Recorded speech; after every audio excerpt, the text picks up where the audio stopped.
జానకి కలగనలేదు రాముని సతి కాగలనని ఏనాడు.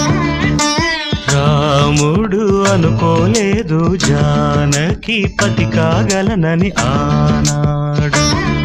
ఆనాడు ఎవరు అనుకోనిది ఈనాడు మనకు నిజమైనది.